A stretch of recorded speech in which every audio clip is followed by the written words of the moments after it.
Hello guys, আসসালামু আলাইকুম। আপনারা সবাই কেমন আছেন? সবাইকে জানাই মোহাম্মদ বাদশা বাবুর্চির পক্ষ থেকে আন্তরিক শুভেচ্ছা ও অভিনন্দন।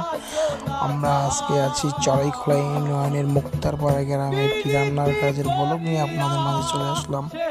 আপনাদের গেট থেকে এবং রাস্তা পর্যন্ত আমরা দেখাইলাম, তারপরে খাওয়ার জায়গাটা আপনাদেরকে দেখাবো। এখানে হলো খাওয়ার জায়গায় 100 লোকের সিট করা আছে এবং খাওয়ার জায়গার পর আপনাদের আমরা দেখাবো যেটা হলো বর স্টেট ও রিসেপশন। আপনারা দেখতে পারলেন এবং আমাদের যা কিছু লাগে সরঞ্জাম, মশলাপাতি, পেঁয়াজ, মরিচ, আদা, রসুন এগুলোর কার্যক্রম করে নিচ্ছি। আমরা রাতেই রান্না বসাবো। আপনারা দেখতে পাচ্ছেন আমাদের এদিকে পেঁয়াজ, মরিচ, ওদিকে মশলা রেডি করা হচ্ছে এবং দক্ষ কারিগর দ্বারা আমরা রান্না করে থাকি, দক্ষ বাবুর্চি দ্বারা আমরা রান্না করে দেখতে পাচ্ছেন। কিছু লোক এদিকে মুরগি ওয়াশিং করা হচ্ছে। মুরগিটা ভালোভাবে পরিষ্কার করে নিতে হবে যেন কোনো ময়লা বা মুরগির পাখ এগুলো না থাকে।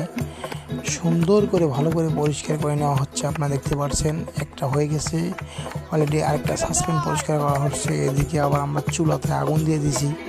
এখন বাঁচতেছে রাত 2টা। মুরগিগুলো আমরা ভেজে দিব। দেখতে পাচ্ছেন আগুন দেওয়া প্রায় শেষের দিকে। ক্যামেরাতে এখন আমি আসবো, আপনারা দেখবেন। আমি মোহাম্মদ বাদশা বাবুর্চি, দক্ষ বাবুর্চি ও লেবার দ্বারা আমরা কাজ করে থাকি। আপনাদের যে কোনো অনুষ্ঠানের জন্য আমাদের সাথে যোগাযোগ করতে পারবেন। মোহাম্মদ বাদশা বাবুর্চি, সিন্দাই, বুড়িডাঙ্গা, সারারপাড়। যে কোনো অনুষ্ঠানের জন্য আমরা আপনাদের পাশে আছি, সমস্যা নেই।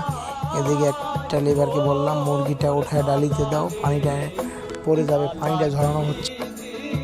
এবং আপনারা দেখতে পাচ্ছেন এই তো আমি এখন মুরগির তেলটা গরম হয়ে গেছে এবং মুরগিটা ঢেলে দিব। এইমাত্র আমি ঢেলে দিলাম একদম ভাজার জন্য। মুরগিটা একটু বাদামি কালার করে ভেজে নিলে ভালো হবে। আপনি দেখতে পাচ্ছেন এদিকে মুরগিটা ভাজা হচ্ছে। আমি মুরগিটা গরম তেলে দেওয়ার কারণে বারবার মুরগিটা একটু নেড়ে দিলাম যেন মুরগিটা একটু ভালো হয়। আপনি দেখতে পাচ্ছেন বারবার ভালো করে নেড়ে দিতে হবে, নাহলে ভেঙে যাবে বা নষ্ট হয়ে যাবে। মুরগির পাশাপাশি এদিকে যা বসানো হয়েছে, প্রথম সাসপেনে ভাত দেখতে পাচ্ছেন, সাদা ভাত।